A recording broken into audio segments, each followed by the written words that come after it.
Hello, listeners. This is Emily Ansonek, the voice of Julia Stonewash, and for this week's episode, we're going to do something a little different. For those of you who don't know, the majority of our cast and crew is based out of Texas, and we're directly impacted by the winter weather a few weeks ago. Everyone is doing fine, and they are safe and healthy.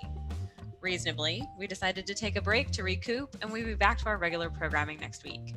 Since I'm not personally in Texas, I'm based out of Washington, D.C. Shout out to all our DMV area listeners. I'm hosting our Friends of the Podcast episode, where we'll feature shows from across the country that we've collaborated with in some capacity.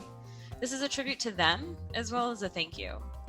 We've had the pleasure of working with them in a variety of ways. One was Michael's first comedy teacher, another we share best practices with.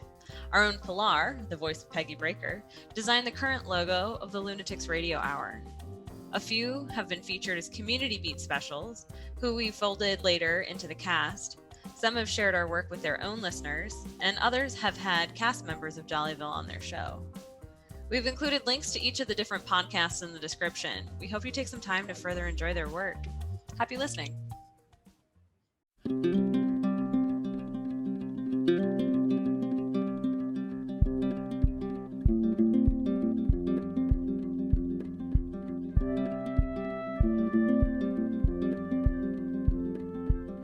Hi, I'm Jon, host of the podcast Fadó, an audio adventure into fantasy, folklore, and fairy tales. Join me each episode for a story along with commentary and interesting facts and details about its history, origins, and authorship. You never know where we're going to go next, but we'll have fun getting there. Now, starting this podcast has introduced me to a host of new friends, and when Jollyville Radio asked if I would participate in a Friends of Jollyville episode, I jumped at the chance. Almost immediately, I knew what I would contribute. It's a short poem by Lewis Carroll, the author of Alice's Adventures in Wonderland. This poem, or at least the first stanza, was printed in 1855 in a periodical Carroll produced for his family. It was included in its completed form 16 years later in the sequel to Alice's Adventures in Wonderland called Through the Looking Glass and What Alice Found There. Carroll's masterful combination of adventure and complete absurdity is evident in this poem, and certainly in his other works. Now, if you'd like to hear more about Lewis Carroll and his work, I'd recommend coming over to visit me at Fadó in the near future. And be sure to check out my catalog of back episodes. And now, brought to you by KJVR Jollyville Radio, and as published by Lewis Carroll in 1871, Jabberwocky.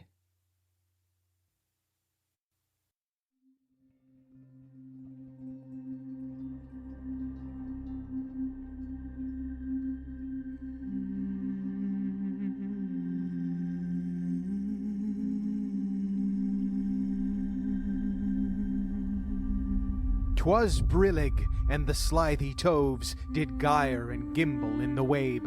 All mimsy were the borogoves, and the momraths outgrabe. Beware the jabberwock, my son, the jaws that bite, the claws that catch. Beware the jubjub bird, and shun the frumious bandersnatch. He took his vorpal sword in hand, long time the manxome foe he fought. So rested he by the tumtum tree, and stood a while in thought. And as in uffish thought he stood, the jabberwock with eyes of flame came whiffling through the tulgey wood, and burbled as it came. 1, 2, 1, 2, and through the vorpal blade went snicker-snack. He left it dead, and with its head he went galumphing back. And hast thou slain the jabberwock?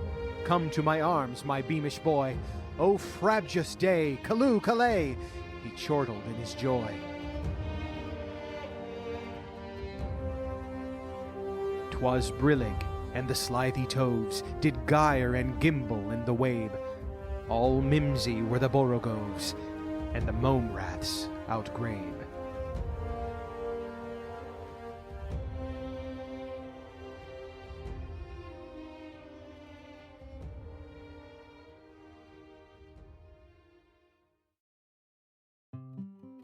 Welcome to Countdown with Brothers Grimmprov, where we improvise classic stories we all know and love.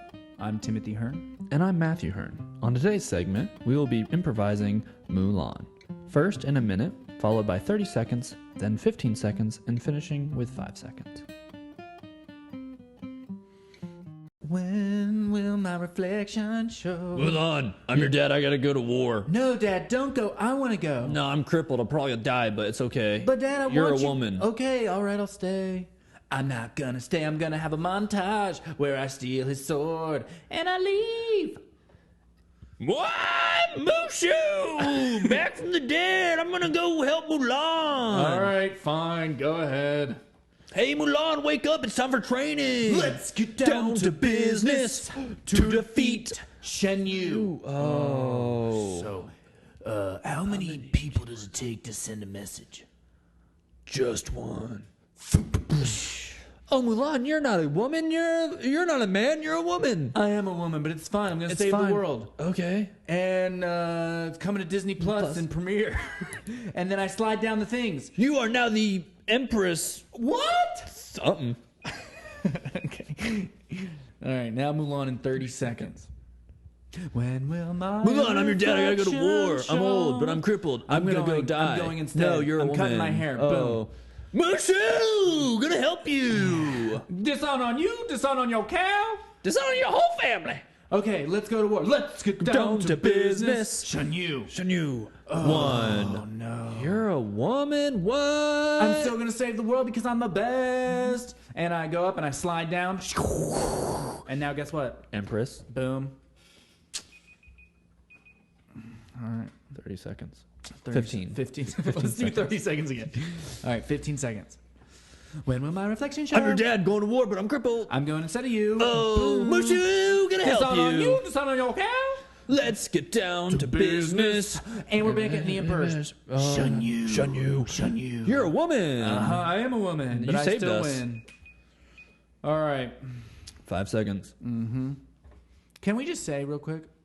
Mulan was such a good movie. Growing up, my favorite Disney princess movie to watch. Real good. Real good. Yeah. Okay, 5 seconds.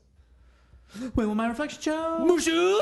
Mushu! Shun Women you. save the day. Yeah, they do. This has been Countdown with Brothers Grimmprov. I'm Matthew Hearn. I'm Timothy Hearn, and now back to our friends at Jollyville Radio.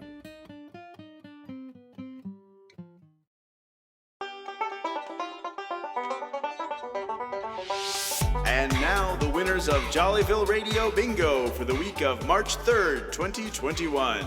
Nigel S. in Oakland, California. Bob C. and Hazel Berkeley in Austin, Texas. Haiku Kep in Arlington, Texas. George Robinson in North Carolina. And Ida W. in Los Angeles. To hear your name announced on Jollyville Radio, play bingo with us at jollyvilleproductions.com/bingo.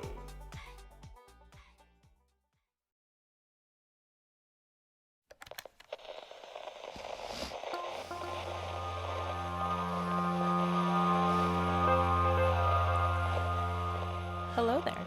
This is Abby Brenker from the Lunatics Radio Hour podcast. Today I'm going to read a story that I wrote, a short story from my book Horror Stories, which is a collection of creepy little tales. But today I'm going to read a story called Sarah Jane and the Spider. Sarah Jane's legs were covered by black and white striped knee-high socks. She stopped suddenly just before her stoop. She noticed something new. A little piece of white thread was leading up the stairs. She picked it up, and her eyes bulged slightly as they followed it up the front stairs and under the front door. What a long and peculiar piece of thread, she thought. What could this be from? Slowly, Sarah Jane ascended the steps. She rolled the thin string back and forth between her thumb and her index finger. It was slightly larger than sewing thread, but daintier than string. It left a milky residue on her fingers, its tacky substance shedding slightly as she moved it.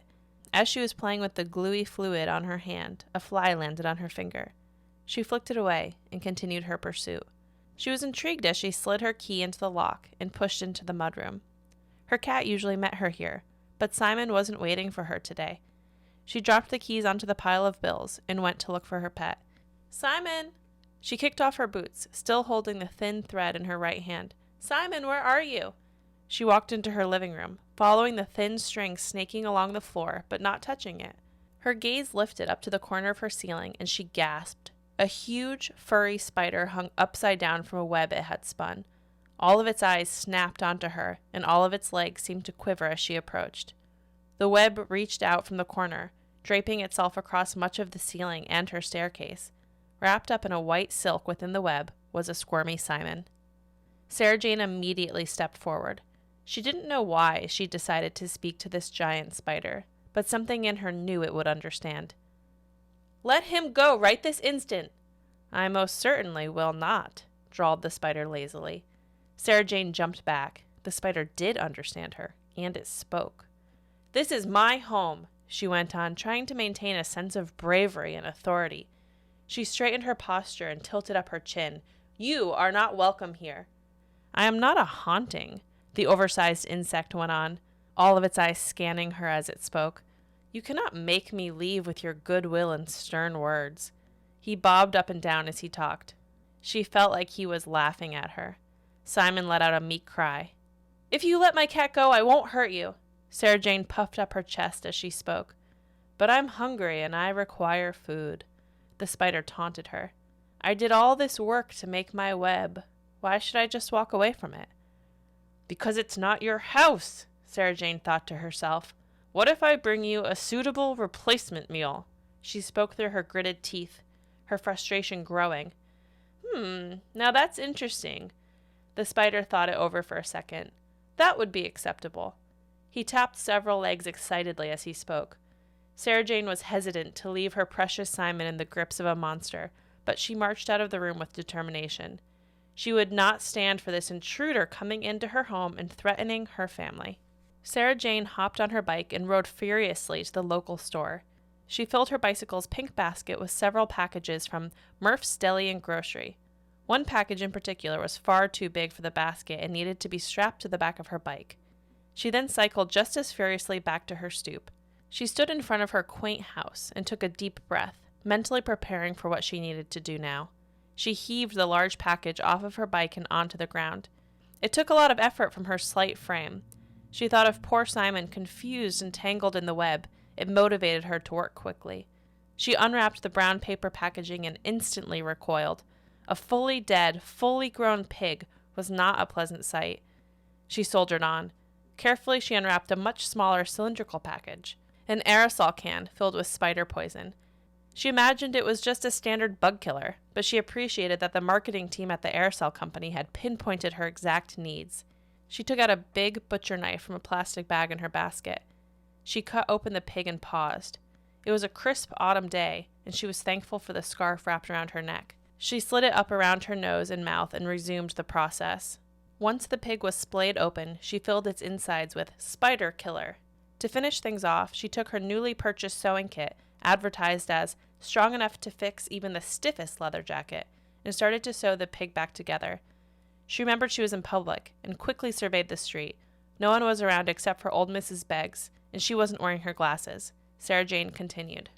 A short moment later, she found herself standing in front of her nemesis. Her eyes darted to the web mass she knew was Simon. He wiggled in his cradle, and a wave of relief washed over her. "What have you brought me?" the trespassing spider asked, its eyes shifting up and down as it examined her curiously. "Quite the feast." Sarah Jane proudly pushed the pig carcass forward. "Definitely too much for a small spider like you." This was a bit ironic considering this specific spider was big enough to kidnap her cat, but it also seemed unlikely that he'd be a match for a whole pig. "I usually prefer my meals to be alive." The spider seemed unenthusiastic. "This pig must be 10 times the size of that cat." Sarah Jane took a breath after she spoke. She needed to remain calm. "But if you're not up for the challenge." Sarah Jane bent down and pretended to pick up the pig, but instead she dropped it, letting the animal fall out of the wrapping paper. My, that does look like a tasty treat." Sarah Jane wasn't sure if spiders had lips, or even tongues for that matter, but she swore she saw him lick his lips. "Well, you know the deal. The cat in exchange for the pig. It seems more than fair." Sarah Jane kept her eyes on Simon. He let out a soft meow, as if on cue. "I will release your beloved creature if I am satisfied with this offering." Before Sarah Jane could protest, the spider was on top of the pig. It was a scene from a nightmare as he greedily sank his teeth into the poisoned pig, gnawing at its ears, its neck, and its stomach. Then it paused. Sarah Jane was worried it had tasted or smelled the poison. She considered diving for Simon and making a run for it, but there was no need. The lazy, greedy, hungry, oversized spider interloper dropped to the floor, dead. Sarah Jane lunged towards the web, which was stickier than she thought it would be. There were moments when she became engulfed in white, gooey strands as she frantically worked to release Simon. Soon, though, he was free. She held him tightly for a moment before he hopped down and headed for his food bowl in the kitchen. Sarah Jane now looked at the carnage on her living room floor and thought that disposing of the body seemed more daunting than actually killing it. She rolled up her sleeves and took a deep breath before covering his body in the packaging from the pig. Sarah Jane brought the carcass out to the forest in the pink basket of her bike. She figured he'd want to be buried somewhere peaceful.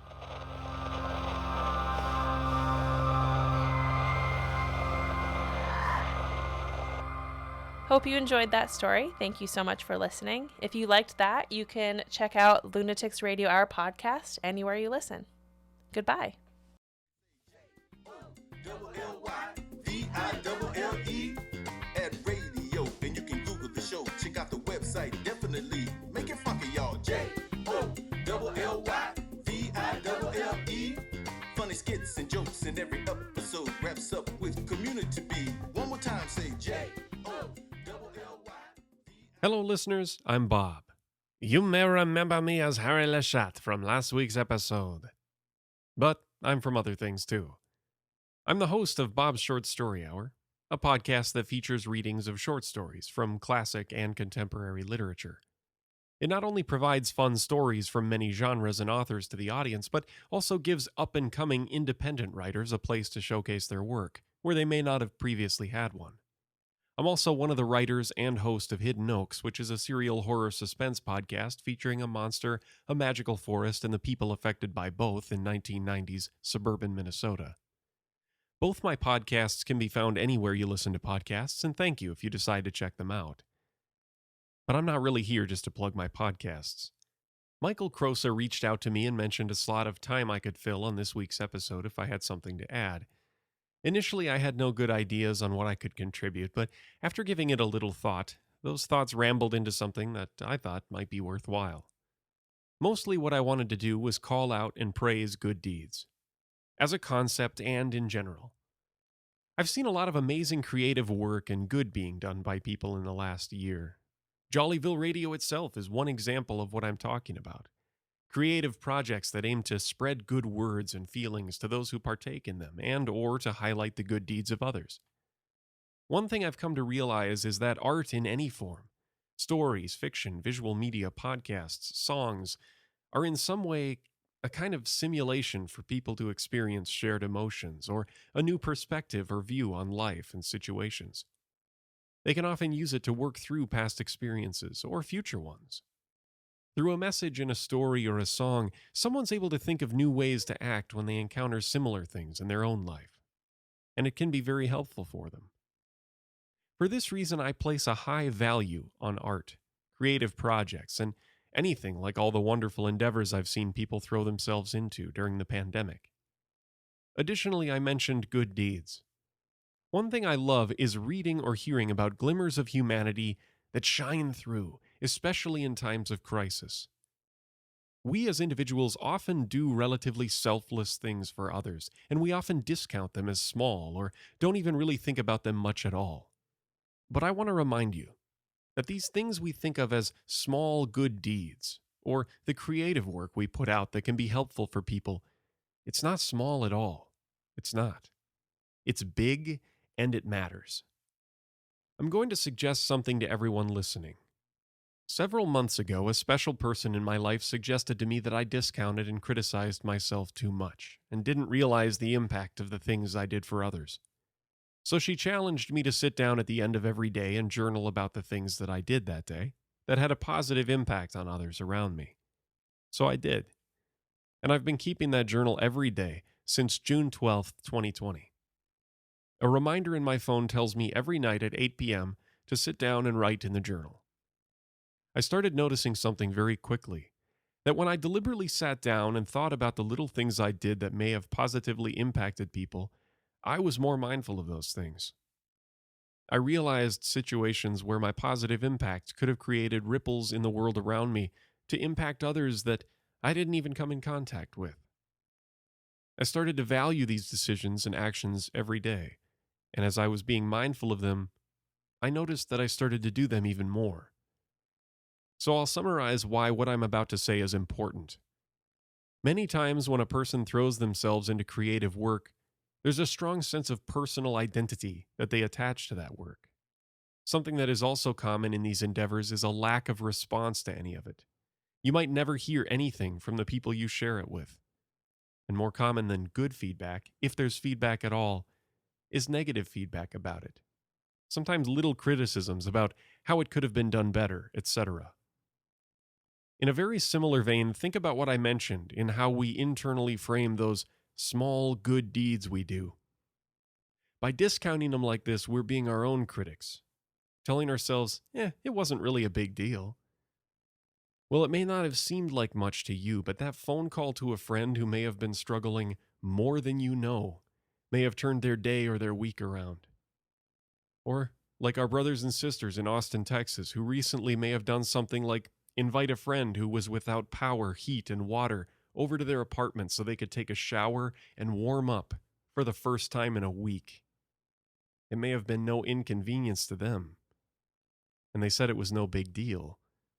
But to that person who hadn't had a shower or heat for a week, I bet it was a big deal. And it could have even been life-saving in some instances.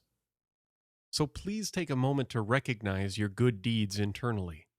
They matter. They are worthy endeavors, and they're not small. I'm not suggesting you shout them out on the rooftops. This is for you internally.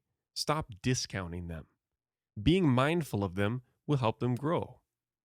And sincerely, I say thank you to everyone involved in creative endeavors who are spreading good works, education, history, entertainment, community involvement, and thank you to everyone who takes time when opportunities arise to do selfless things to help others.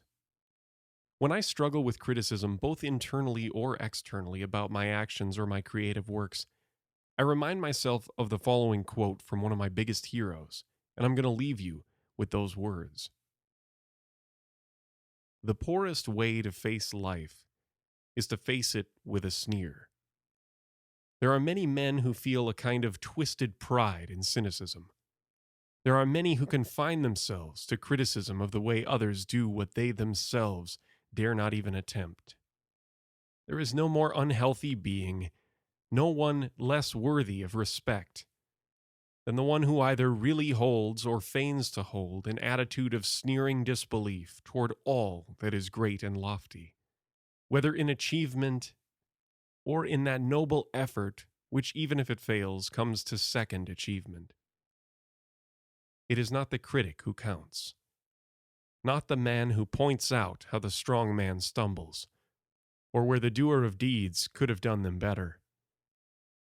The credit belongs to the one who is actually in the arena, whose face is marred by dust and sweat and blood, who strives valiantly, who errs, who comes short again and again, because there is no effort without error and shortcoming, but who does actually strive to do the deeds, who knows great enthusiasms, the great devotions, who spends themselves in a worthy cause, who at the best knows in the end the triumph of high achievement, and who at the worst, if they fail, at least fail while daring greatly, so that their place shall never be with those cold and timid souls who neither know victory nor defeat.